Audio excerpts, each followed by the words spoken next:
Bismillahirrahmanirrahim. Esselamu Aleyküm ve Rahmetullahi ve Berekatuhu değerli izleyicilerimiz. Yeni bir haftada yeni bir konu ve konukla tekrardan sizlerle birlikteyiz. Bu hafta stüdyo konuğumuz Büşra Savran hanımefendi ile medya okuryazarlığını konuşacağız. Medya nedir? Türkiye'deki eğitim sisteminde medya okuryazarlığının yeri, medya okuryazarlığından ne kastedilmektedir? Müslümanlar olarak medyayı nasıl okumalıyız? Başlıkları üzerine eğileceğiz inşallah. Buyurun başlayalım. Büşra Hanım, öncelikle hoş geldiniz. Hoş buldum, teşekkür ederim. Nasılsınız? İyisiniz inşallah. İyiyim, hamdolsun. Sizler? Bizler de iyiyiz, hamdolsun. Biz konumuza girmeden evvel her zaman yaptığımız gibi şu soruyla başlayalım. Biraz kendinizden bahseder misiniz? Sizi biraz tanıyabilir miyiz? Buyurun. Tabii. Doğu Beyazıtlıyım. Öğrenciyim. Şu anda Gazi Üniversitesi'nde Arapça Öğretmenliği bölümünde okumaktayım. Medya ve iletişim uzmanıyım. Aynı zamanda medya okuryazarlığı eğitimi aldım ve çocuk medyası okumaları yapmaktayım. Edebiyata ilgiliyim. İşte şiir okumaları ya da diğer edebiyat okumaları yapmayı severim. Sizin de şiirlerinizi takip ediyorum ve severek okuyorum. Teşekkür ederim. Kendim de naçizane serbest şiir türünde yazmayı seviyorum hobi olarak. Evet. Öte yandan beden ve zihin dili eğitimi aldım. İnsan psikolojisi eğitimi aldım. Ve bu alanlarda çeşitli sosyal kurumlarda küçük çalışmalarım oldu. İleriye dönük tüm bu alanlarda işte tüm bu alanları çocuklar etrafında şekillendirip bir ürün ortaya koymak gibi hedefim var, hayalim var. Ne güzel. Yani yolun başındayım. Fakat yolun başında olmak da güzel. Evet, çok güzel. Rabbim muvaffakiyetler ihsan etsin inşallah. Peki Büşra Hanım, medya okuryazarlığı dedik. Siz de bu konuda eğitim aldınız. Bugün inşallah bizim de hem medya okuyan genç kardeşlerimiz adına hem de medyaya bu açıdan bakma fırsatını sizin de sayenizde elde ettik. Buyurun başlayalım inşallah. Medya nedir sorusuyla bir girizgah yapalım. Buyurun. Evvela bir kavramı ele alacak olursak bu kavramı sözlük anlamıyla ilk olarak açıklamayı faydalı buluyorum. Buna bağlı olarak medya sözlük anlamında medium kelimesinin çoğuludur Latince'de ve kitle araçları, iletişim ortamları anlamına gelir.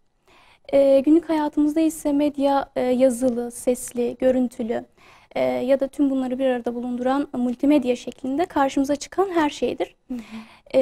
Yani telefonlarımız, bilgisayarlarımız, televizyon, radyo, sinema, günlük hayatta karşılaştığımız reklam afişleri, devasa panolar, yani bilgi akışını sağlayan her şey medyanın kapsamına girmektedir. Medya günlük hayatımızda hatırı sayılır en önemli olgulardan biridir. Evet. Nitekim devlet gücü olarak da baktığımızda yargı, yasama, yürütme üçlüsünü dördüncü güç olarak medya tamamlamakta. Ve beşinci güç olarak da medyaya bağlı internetten söz edilmekte. Bu anlamda medya önemlidir ve etkililiği, işlevselliği önemlidir diyebiliriz. Ve Dünya Sağlık Örgütü'nün yakın zamanda COVID-19'u pandemik bir hastalık olarak ilan etmesinden sonra dünya toplumları olarak bir pandemi sürecine girdik. Bu sürece tüm toplumlar olarak dahil olduk.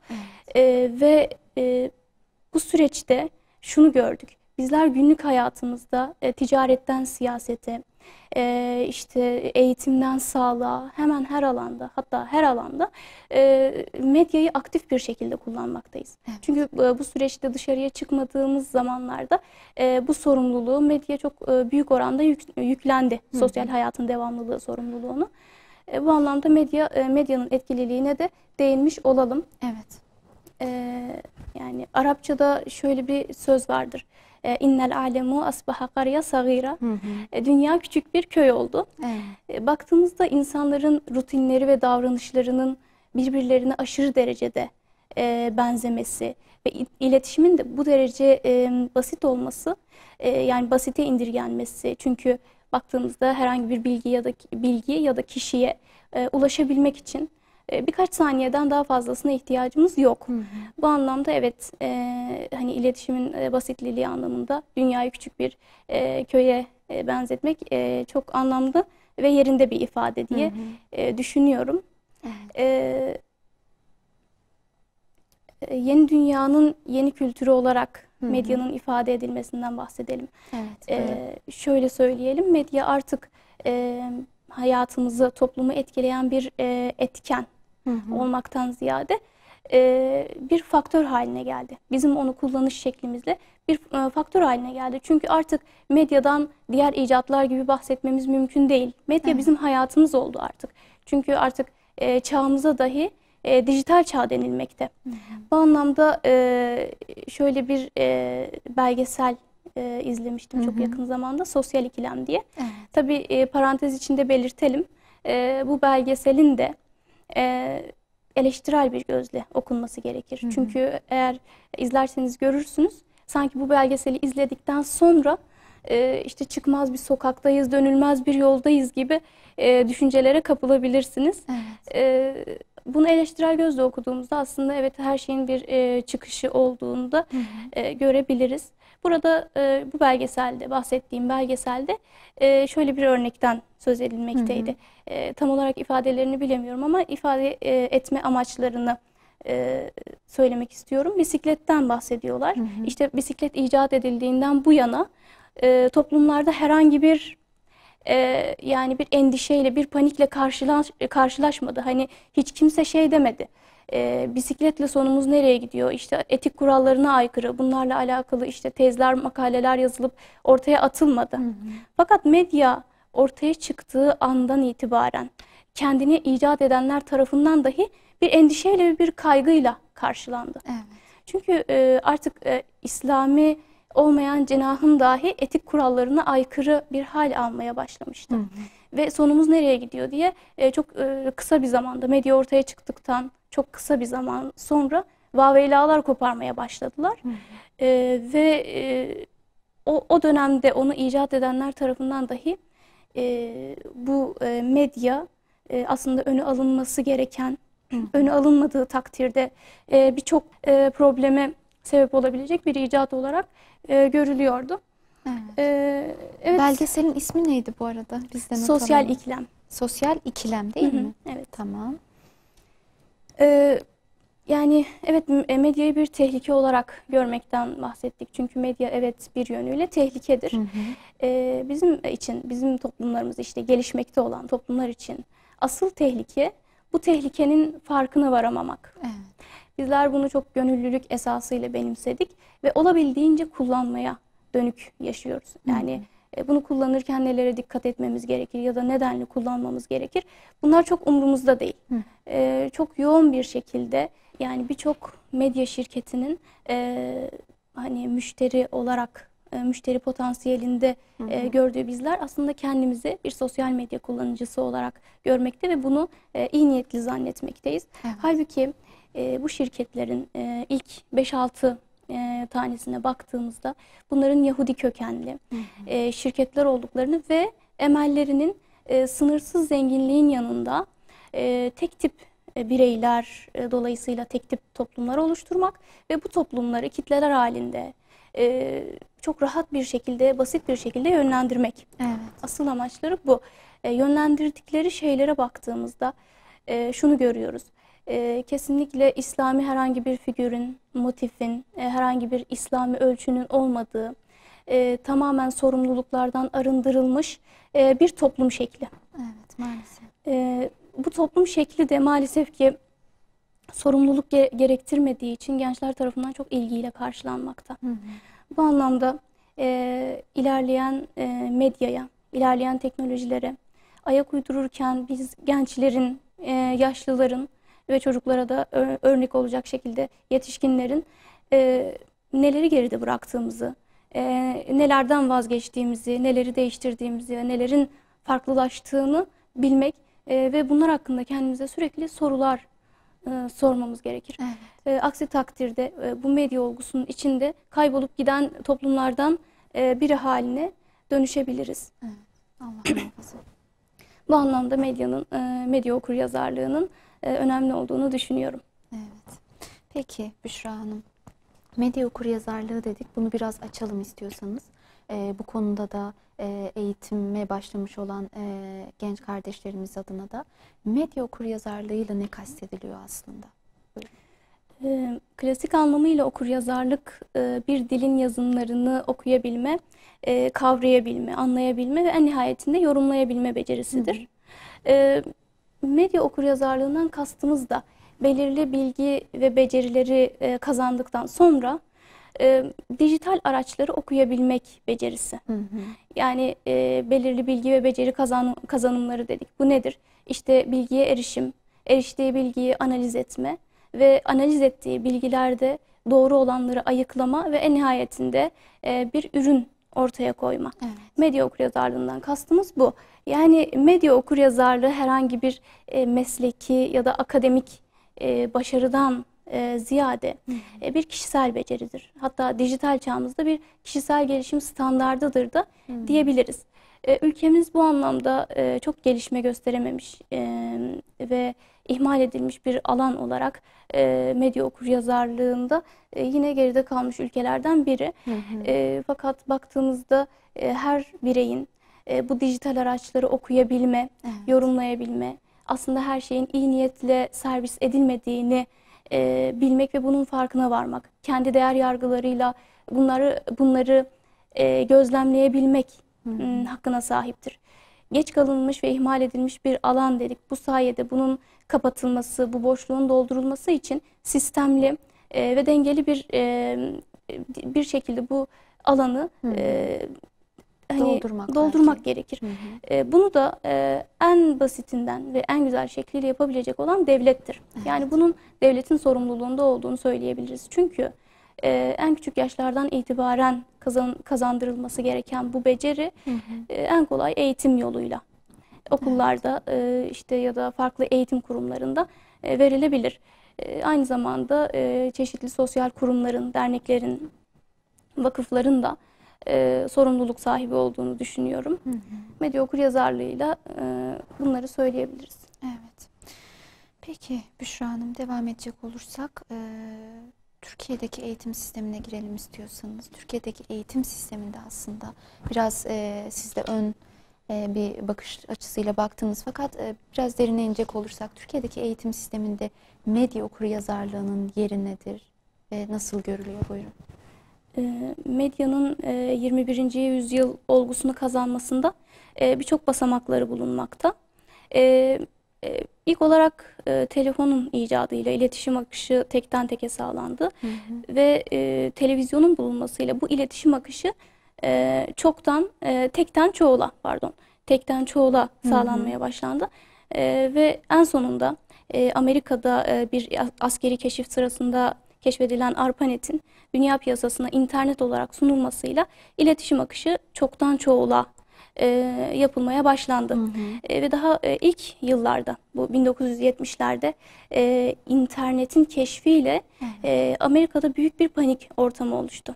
Çünkü kendi keşfettikleri şeyin de önünü alamamaktan korkuyorlardı ve bu anlamda medya okuryazarlığı eğitimde müfredatlara dahil edildi. Amerika Birleşik Devletleri'nde. Avrupa'da da yine medya eğitimi olarak bu eğitim 1970'ten beri verilmekte. Fakat Türkiye'ye bakacak olursak 2004 yılında ilk kez 5 pilot okulda 30 sosyal bilgiler öğretmenine bu dersin verilmesiyle 6, 7, 8. sınıf kademelerinde seçmeli ders olarak okutulmaya başlandı. Ve faydası görüldüğünde ilk kez 2007-2008 senesinde Rütük ve MEB'in yayınladığı bir kitapla, hazırladığı bir kitapla tüm okullarda seçmeli ders olarak müfredatlarımızda medya okuryazarlığı dersi yer almakta. Tabii bu medya okuryazarlığı dersi geleneksel korumacı yaklaşımla verilmekte. Eleştirel medya okuryazarlığı yaklaşımıyla verilmemekte. Ve bu anlamda da birçok tepkiyle o dönemde karşılaşmıştı. Hala da devam ediyor tabii. Bu tepki niyeydi? İşte neden okullarımızda eleştirel medya okuryazarlığı verilmiyor da geleneksel korumacı yaklaşım tercih ediliyor? Tabii yani ben kendim bu eleştirilere katılmıyorum. Çünkü 6, 7, 8. sınıf kademelerindeki öğrencilerimizin hani yaş ortalamalarına baktığımızda bunların pek tabii işte karakterlerine, o çocuk olma hallerine uygun olan müfredatın aslında geleneksel korumacı yaklaşım olduğunu görüyoruz. Ben kitapları inceledim ve kitaplarda şunu gördüm. Öğretmen hedeflerinde öğrenciye gözlemci, eleştirel ve araştırmacı bir bakış açısı kazandırmak hedefi bulunmakta. Bu pek tabii güzel bir hedef.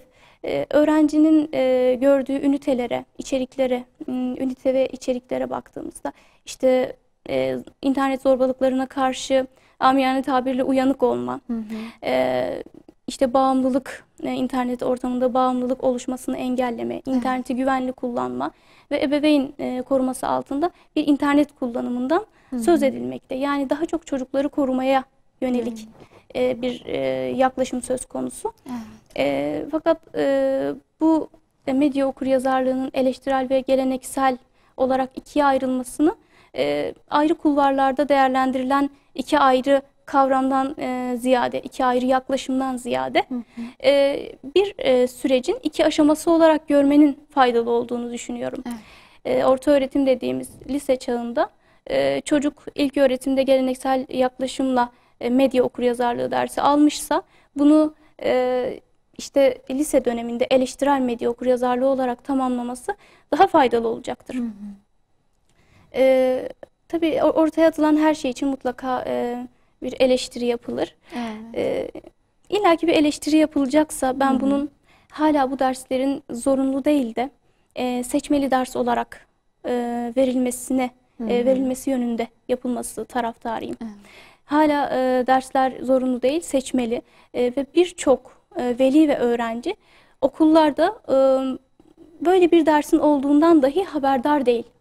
Yani kendi yaptığım araştırmalar ve yapılan diğer araştırmalara baktığımda ve kendi yakın çevremle de bu süreçte iletişime geçtim. İşte medya okuryazarlığı alanında hala bir ihmal söz konusu. Okullarda veliler ve çocuklar bu dersten ve bu dersin kazanımlarından haberdar edilmemekte. Bu bir eleştiri konusu olabilir. Ve Müslüman ailelerin çocukları açısından baktığımızda bu yaklaşımın İslami semboller hatırlatılarak, İslami ölçüler dikkate alınarak bu dersin öğretilmesi ve bu şekilde bir bakış açısı kazandırılmasının önemli olduğunu düşünüyorum. Ayrıca sürekli konuştuğumuz ve konuşmaktan, duymaktan sıkıldığımız bir konu da eğitim sistemi. Türkiye'deki eğitim sistemi. Hatta izah olmayan şeylerin mizahı olur. Sürekli sosyal medyada karşılaşıyoruz işte. Türkiye eğitim sisteminde iki şey eksik. Biri eğitim, diğeri sistem. Bu gerçekten acı bir gerçek.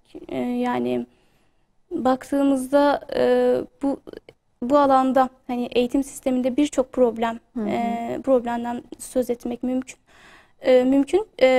Yani bunlardan birinin de öğretmenlerimizin, eğitimcilerimizin bunca teknik arasında öğrenciye hala ısrarla anlatım tekniğini sunmaları.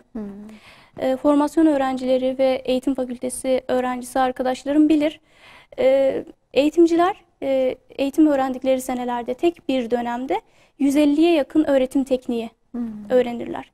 Bu öğretim tekniklerinde bir sürü teknik var. Öğrencinin işte güdüsünü arttıracak, aktif katılımını sağlayacak, hani yüzlerce teknikten bahsetmemiz yani bahsedebiliriz.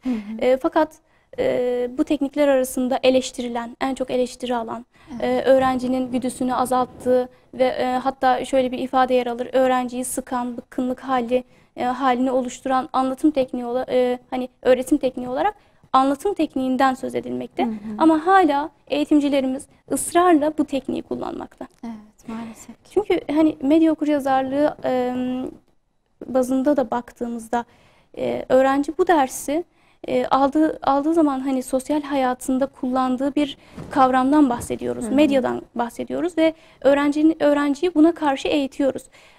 Alıp öğrenciyi karşına bunu bir hikayeymiş gibi anlatmanın ona herhangi bir faydası olmayacaktır. Evet. Bunu aktif hayatında kullanacağı için yine derste de bu yani bu kazanımları sahada öğretmek önemli. Bunlardan söz edebiliriz. Yüksek öğretimde baktığımızda iletişim fakültelerinde bile hala bu ders seçmeli olarak öğretilmekte. Halbuki iletişim fakültelerinde hani mezun olan arkadaşlarımız medya uzmanı olurlar. Evet. Medya uzmanı olmak için bir medya okuryazarı olmak gerekir. Peki o zaman neden bu ders hala seçmeli olarak devam etmekte? Yüksek öğretimde medya okuryazarlığına baktığımızda bu alanda da ilk kez 2005 yılında Marmara Üniversitesi sempozyumunda medya okuryazarlığı gündeme alındı. Ve bu anlamda artık telif kitaplar yazılmaya, tezler ve raporlar hazırlanmaya, üniversitelerde ders olarak yer almaya başlandı. Evet. Fakat o zamanlarda ilk üniversitelerde ders olarak yerleştirildiği halde bu ders ihmal edilip işte iletişimin genel kavramları, iletişim becerileri gibi derslerle geçiştirildi açıkçası. Şu anda hala iletişim fakültelerinde seçmeli ders olarak yer almakta. Evet. Tüm fakültelerde var. Fakat iletişim fakültesini özellikle belirttim. Çünkü bir iletişim fakültesi öğrencisi mezun olduğunda hani sosyal medya uzmanı ya da medya uzmanı olarak nitelendirilir. Fakat bu uzmanlıkları kazanabilmek için en önemli alanın medya alanında medya okuryazarlığı olduğu kesin ve net. Çünkü bu anlamda öğrenci bir bakış açısı kazanır ve eleştirel düşünür. Dolayısıyla bu hani bu uzmanlığını nasıl yapması gerektiğini medya okuryazarlığı dersiyle öğrenir. Evet. Buna rağmen hala seçmeli ders olarak verilmekte ve iletişim mezunlarının ve öğrencilerinin de muzdarip olduğu bir konu. Evet, maalesef. Bu şekilde yani. Peki, yüksek öğretimde medya okuryazarlığına değindiniz. Biz kısa bir araya girelim. Aradan sonra tekrar kaldığımız yerden devam edeceğiz. Değerli izleyicilerimiz, kısa bir aradan sonra tekrar buradayız. Değerli izleyicilerimiz, kaldığımız yerden devam ediyoruz. Stüdyo konuğumuz Büşra Savran hanımefendi ile medya okuryazarlığı üzerine konuşuyoruz. Buyurun devam edelim inşallah. Büşra Hanım, en son yüksek öğretimde medya okuryazarlığına değindik. Şimdi ise önemli bir konu aslında medya ve Müslümanlar, medya ve İslam. Son zamanlarda aslında birbirleriyle çok fazla bağlantılı olan hususlardan bir tanesidir bu da. Müslümanlar medyayı nasıl okumalı? Bu konunun mezunu olarak bunu bir sizden alalım istiyorsanız, buyurun. Sene 2022 ve dijital bir çağdayız. İnsanlar dijital bir ortama doğmakta. Evet. Ve bu dijitallik her geçen gün daha çok yaygınlaşmakta ve fazlalaşmakta. Böyle de devam edecek. Ve bu ortam, dijital ortam kendiyle beraber birçok kaosu da getirmekte. Bu kaoslar arasında insanların aslında toplumsal olarak psikolojik problemler yaşadığı en önemlisi benzerlik. İnsanların yediklerinde, içtiklerinde, davranışlarında ve düşüncelerinde medya dolayısıyla birbirlerine aşırı derecede bir benzerliğe dönüşmüş olmaları. Evet. Çünkü bunu sosyal medyada görüyoruz. Hani herhangi bir farklılık gördüklerinde, farklı bir davranış gördüklerinde insanlar yığınla beğeni ve yorum yapmakta. Evet. Bu neyden kaynaklı? Aslında içinde bulundukları o bunalım, bir türlü de sıyrılamadıkları o benzerseverlik halinin bir yansıması, bir psikolojik bunalım olduğunun yansıması. Evet. Ve öte yandan sürekli işte yerli yersiz özgürlük, eşitlik sloganları atılmakta. İşte sekülerizm ve modernizm çalışmaları yapılmakta. Bir panik hali, yani bir dünyaseverlik, dünyada kalma çabası. Diğer yandan da baktığımızda bir Dünya Sağlık Örgütü'nün hani Covid-19'u pandemik bir hastalık ilan etmesinden sonra ülkemizde Sağlık Bakanlığı'nca sürekli işte medyada da görüyoruz. Yığınla insanın vefat etmesi, her gün hayatını kaybeden yüzlerin, ülkeler bazında yüzlerce insanın medyada basit bir şekilde yayınlanması ve bunun çok normal bir hal alması. Evet. Müslümanca bir bakış açısıyla bakmadığımızda ölümü kolaylaştıran, hani ölümü basite indirgeyen bir sonuç aslında bu. Evet. Belki hani kötü niyetle yapılmıyor, fakat bu insanların gözünde ölümü de basitleştirdiği için sadece dünya hayatına bağlı kalmak ve bunun için çabalamak, bunun için çalışmalar yapmak psikolojisini doğuruyor. Yani iyi bir psikoloji, iyi bir sonuç ortaya çıkmıyor. Yani bizler Müslümanca bir bakış açısıyla baktığımızda bu kaos ortamından İslami anlayışla sıyrılabiliriz. Evet. Çünkü bu benzerseverlikten bizi sıyıracak, koruyacak şeyin bir farklılık olduğunu düşünüyorum ve bunun İslami anlayış olduğuna inanıyorum. Evet. Çünkü Müslümanca baktığında daha ferasetli, daha sakin, olayları daha mantıklı kavrayabilen bireylerden bahsediyoruz. Evet. Müslümandan bahsederken. Müslümanca bakış açısı da böyledir. Hı hı. İşte bu hani bir ifade vardır. Ateşten gömlek giymek. Ahir zamanda İslam'ı yaşamak ateşten gömlek giymektir diye. Belki de biz bu ateşi hani bizi yakan yönüyle değil, bize zorluk çıkaracak yönleriyle değil de bizi bunca kötülükten koruyacak bir gömlek olarak görmeliyiz. Bunu böyle anlamalıyız belki de. Medya okuryazarlığından bahsettik. Medya okuryazarlığı ve birçok okuryazarlıktan bahsetmemiz mümkün.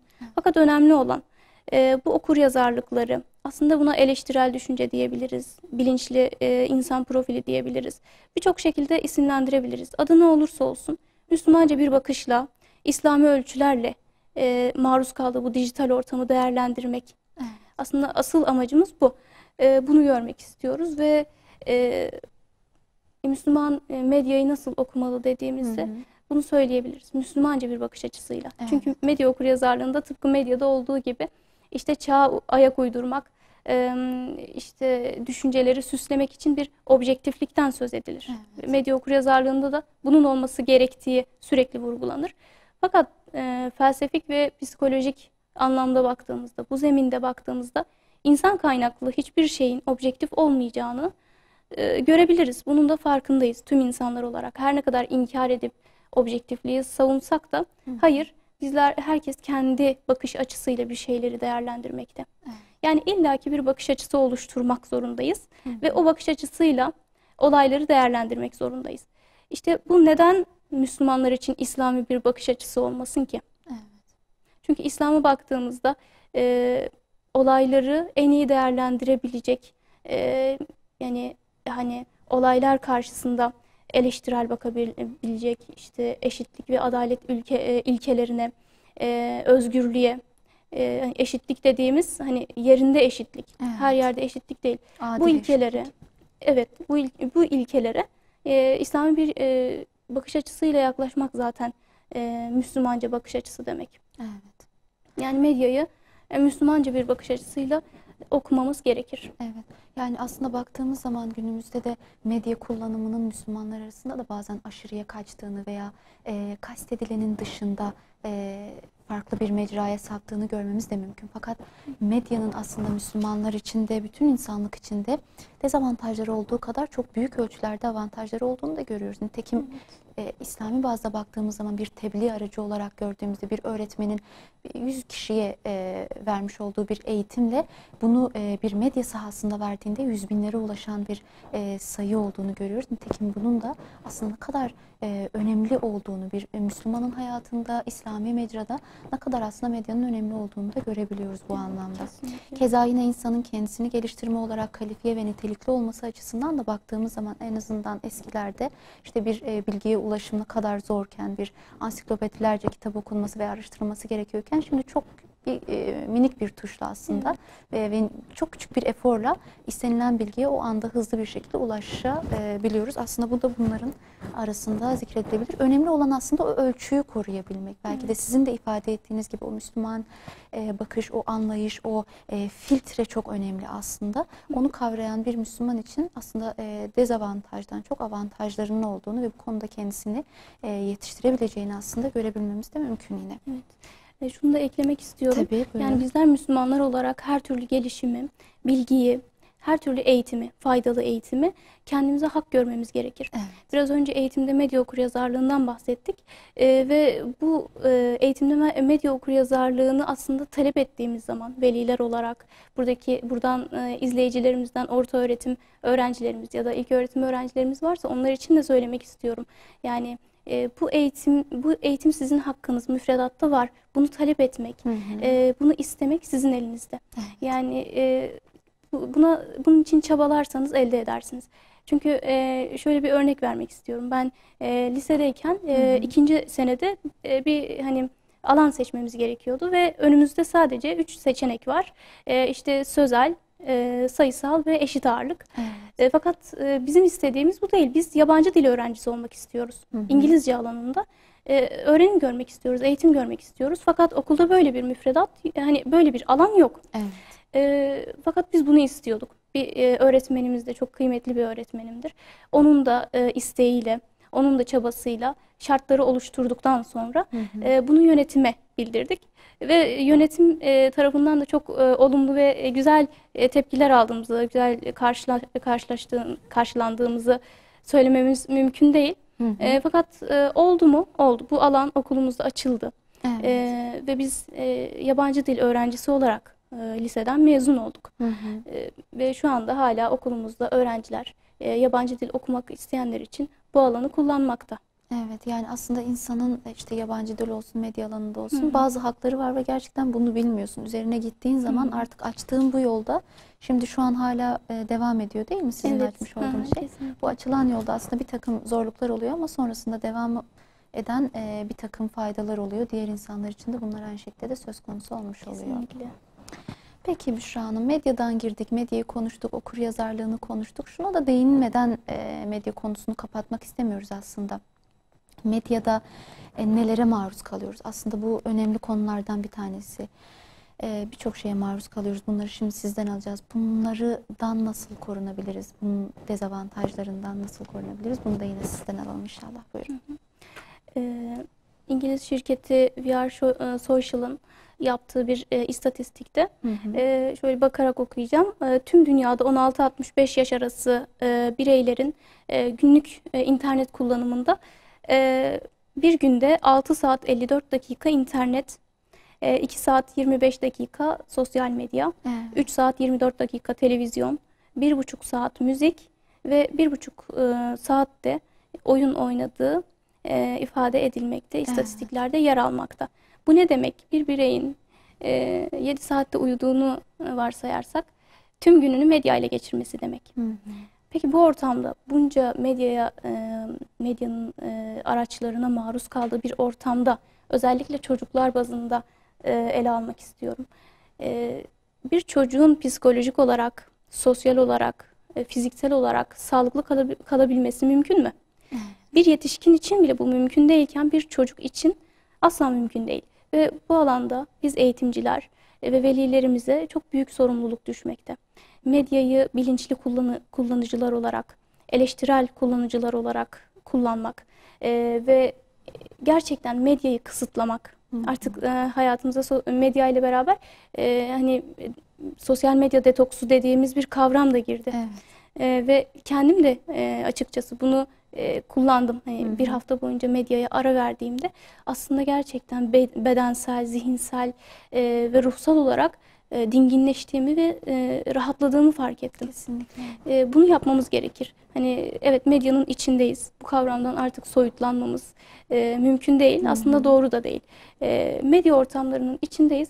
Fakat bu ortamlarda kalırken sağlıklı kalmaya, kendi ölçülerimizde ve değerlerimizde kalmaya, bunlarda stabil durmaya, aslında bunun da mümkün olduğunu kendimizi buna ikna etmeye mecburuz. Yani bu şekilde bilinçli kullanıcılar olabiliriz.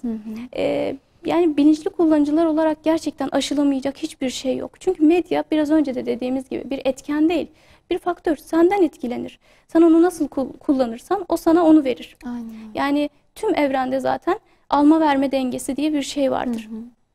Hani yani şurada şu an aklıma gelen bir örnek. Mesela bizler dua ederiz. Neden? Hani Allah-u Teala'nın bizim duamıza ihtiyacı mı vardır? Bizim yalvarmamıza ihtiyacı mı vardır? Hayır. Biz onu yücelterek, ona dua edip ona ellerimizi açtığımızda o bize verir. Bizden bir karşılık beklediği için değil. Aslında bu böyledir. Bizler de hani insan psikolojisi olarak şuna programlıyız. Alma verme dengesi. Yani bu dengeyi sağladığımız zaman, gerektiği ölçüde interneti, sosyal medyayı kullandığımız zaman bizlere çok da faydasının olduğunu görmekteyiz. Çünkü İslami bakış açısından bahsettik. İslami tebliğ noktasında da yine isteğimiz ne? Daha çok insanın bu bilinçle bilinçlenmesi. Bu nasıl olabilir? Yani sosyal medya vasıtasıyla ki gördüğümüz kadarıyla da oluyor. Maalesef gençlerimiz birçok işte kurum kuruluşlara farklı amaçlarla giderken Medya dolayısıyla baktığımızda birçok gencin de aslında bu alanlara hevesli olduklarını görüyoruz. Bunu da yine medyanın sağladığını biliyoruz. Yani bilinçli kullanıcı olmak dedik. Nelere karşı bilinçli kullanıcı olmak? Yani şimdi eğitimciler olarak bir yani yakındığımız bir konu var. Evet, bu veliler için de önemli bir konu. Akran zorbalığı. Farklı bir başlıkta ele alınıp incelenebilir.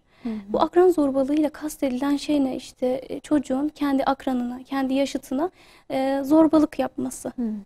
Bu şekilde programlanması ve bir yaş aralığı var. O aralığa geldiğinde kendini, aslında varlığını ispatlamak için çocuğun saldırganlaşma hali. Bu saldırganlaşma hali hani velilerden çok eğitimcileri yakındırmakta. Çünkü çocuk kendi yaşıtıyla en çok okulda karşılaşmakta ve bu onun için inanılmaz bir fırsat olmakta. Bu medyadan önce böyleydi. Şimdi medya alanında akran zorbalığı dediğimiz bu şey daha fazla yaygınlaşmakta ve daha acımasız bir hal almakta. Çünkü psikolojik olarak birey karşısındakine olumsuz düşüncelerini aktarırken daha seçici olmakta. Fakat karşısında olmayan kişiye karşı daha acımasız olmakta. Hani yani kendimiz de sosyal hayatımızda mesajlaşma diye bir şey var. Hani telefonla konuştuğun zaman herhangi bir arkadaşınla hani kendini ifade ettiğinde, bir kırgınlığın varken bile bunu ifade ettiğinde anlaşabiliyorsun. Çünkü insanlar konuşarak iletişim kurarlar. Fakat bu görmediğimiz zaman, sesini duymadığımız zaman, yazı olarak yazdığımızda biraz kırıcı olabiliyoruz. Etrafımızdaki insanlara karşı. Ya da kırıcı olmasak dahi yazdığımız bu hani yazılarla kendimizi ifade edemediğimiz için yanlış anlaşılabiliyoruz. Bu alanda işte bilinçli kullanıcı olmazsak ve çocuklarımızı da bundan korumazsak çocukların psikolojik altyapılarını çok etkileyecek. Kesinlikle. İlerideki hayatlarında da birçok probleme yol açacak akran zorbalığıyla onları baş başa bırakmış oluruz. Ayrıca bir konu çocukların, gençlerin muhakeme yapamaması. Çünkü yani gençler artık ellerinde, herkesin bir telefon var ve telefona baktıklarında bir sayfada onlarca bilgiyle karşılaşmakta. Hatta hani sosyal medyada bir araştırma yapıyordum. İşte uzun yazılar altındaki yorumlar.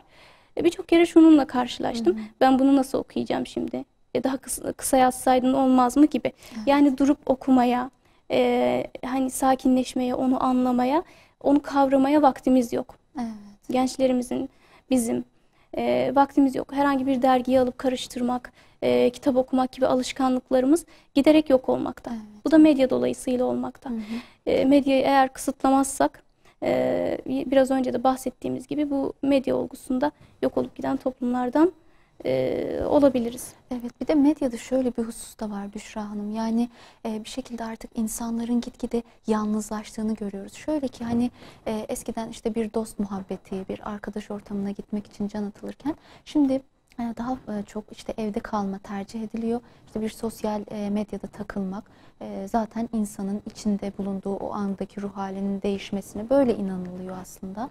Değişmesine veyahut da işte bir video izlemekle sanki bir insanla konuşmuşçasına rahatlama veriliyor. Halbuki bunların hepsi gerçekten çok suni, bir yere kadar insanı idare edebilen, bir yere kadar insan psikolojisine iyi gelebilen bir narkoz hali diyebiliriz aslında. Kesinlikle. O uyuşma geçtikten sonra, o uyuşturucunun etkisi yitirildikten sonra aslında insanların bir yerden sonra ne kadar yalnız kaldığını, kendisini gerçek sosyal hayattan izole etmesinden kaynaklı depresif hareketler ve etrafında kimsenin kalmamasından dolayı bir yakınma hali, Kesinlikle. Bir üzüntü hali ve bir yardım alamama hali doğuyor.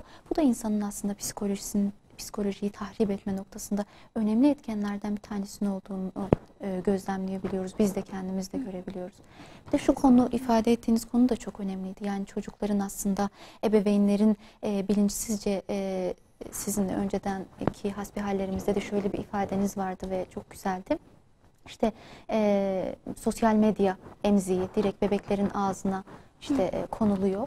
Çocuğun susmasını o anda sağlıyor ama halbuki çocuğun hem odaklanmasına hem bir şekilde düşünebilmesine, düşünme yetisini kaybetmesine de yol açabiliyor. Nitekim bunu mesela psikolojik araştırmalarda da bakıldığında medyada, sosyal medyada çok fazla vakit geçiren çocukların aslında yapmış oldukları resimlerin ne kadar kalitesiz olduğu, ne kadar uçuk olduğu görülüyor. Ama biraz daha ebeveyn bilinçli, şeyinden geçmiş çocukların, aslında eğitiminden geçmiş çocukların düşünme yetilerinin, yeteneklerinin ve becerilerinin ne kadar fazla olduğu da çizmiş Kesinlikle. oldukları resimden gözlemlenebiliyor. Bu aslında insan için de geçerli, bu az önce ifade ettiğiniz gibi bir muhakeme, muhasebe yapamama hali, bir odaklanamama hali aslında çok vakit geçirdiğimizde bizim bile yakındığımız durumlardan biri olarak kendini gösteriyor. Bu yönde özellikle çok fazla göstermeye başlıyor. Evet. Şuna da değinmek istiyorum. Bilinçli ebeveynler dediniz. Yakın çevremizdeki ebeveynlere baktığımızda çocukları sosyal medyada çok vakit geçirdikleri için aslında artık sosyal medyada vakit geçirmenin de iyi bir yaklaşım, iyi niyetli bir yaklaşım olduğunu düşünüyorum. Artık sosyal medyada vakit kaybetmek olarak bunu nitelemek önemli. Böyle anlamak önemli. Bu velilerin çocuklarının çok iyi sosyal medya kullanıcıları olduğunu düşünmeleri de ayrı bir konu. Yani çok kullandıkları şeyi çok iyi biliyorlar anlamına gelmiyor. Bu yüzden bahsettiğimiz kısıtlamaları yapmak zorunlu. Ayrıca yanlış bilginin yayılması, çoğalması olarak da ayrı bir problem karşımızda medya ile beraber. Evet. Yani yanlış bilginin yayılması ne demek? Doğru bilginin zayi olması, doğru bilginin yok olması. Fark ederseniz bir süre çağımıza bilgi çağı denilmekteydi. Fakat dijitalin artmasıyla beraber bu bilgi kayboldukça çağımıza artık herkes dijital çağ demeye ikna oldu. Çünkü gerçekten bu dijitallik yanlış bilgiyi yayıp doğru bilgiyi yok etmekteydi. Evet. Baktığımızda bizler de yani yetişkinler olarak da ne yapıyoruz? Herhangi bir konu hakkında. Mesela bir rapor doktora gösterememişsek, o gün doktorumuza denk gelememişsek gelip o raporu evde herhangi bir arama motorunda araştırabiliyoruz. Ve binlerce yığınla yanlış bilgiyle karşı karşıya kalıyoruz. Zaten ilk 3-4 site bizim için inanılmaz güvenli bir site, güvenli siteler olarak algılamaktayız. Fakat ilk 3-4 site genelleme yapmak her zaman için doğru değil. Fakat çoğunlukla reklam siteleri ve en çok tıklandıkları için en başta kalabilmiş siteler. Yani bu onların doğru olduğu anlamına gelmiyor. Evet. Ayrıca 25. kare tekniği ve açık yönlendirmelerden de bahsedip bitirmek istiyorum. 25. kare tekniği dediğimiz teknik, yani öncelikle şunu söyleyelim. Hani sosyal medyada nelere maruz kalıyoruz dedik. Yani yığınla bilinçaltı mesajlarına ya da üst bilince çok rahat bir şekilde yerleştirilen mesajlarla karşı karşıyayız. Biraz önce bahsettiğimiz tek tip toplum oluşturmak amacıyla. Ne oluyor? İşte ırkçılık, cinsellik, siber zorbalık ya da toplumsal roller, bunların hepsi bilinçaltı mesajları olarak bizlere sunulmakta ve biz bunlara maruz kalmaktayız. 25. kare tekniği şöyle, yani insan zihni bir fotoğrafta 24 kareden fazlasını algılamaz. Yani o 25. kareyi eklediklerinde evet gözümüz görür fakat beynimiz algılamaz. Bu 25. kare tekniği de özellikle çocuk medyasında o kadar fazla yer almakta ki, yani alakasız yerlerde dikkat ettiğinizde bu mesajların, bu ırkçılık, cinsellik, çıplaklık ya da toplumsal roller, zorbalık, şiddet, bu tür mesajların çocuk medyalarına yerleştirildiğini görüyoruz.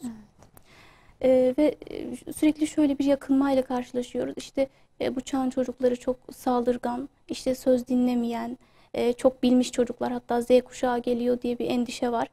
Bunlar neden? Yani hepsi medya kaynaklı, medyanın bilinç mesajlarıyla kaynaklı. Yani bilinçsiz bir kullanıcı olarak medyayı kullandığımız için bunlarla karşılaşmaktayız. Aslında cevabı çok basit. Bu 25. kare tekniği çok hani bilindik bir örnekle örneklendirmek istiyorum. 2001 yılında Simpsonlar diye bir çizgi film var. Hepimizin bildiğini zannediyorum. Çünkü Johnny Bravo karakteriyle karşımıza çıktı.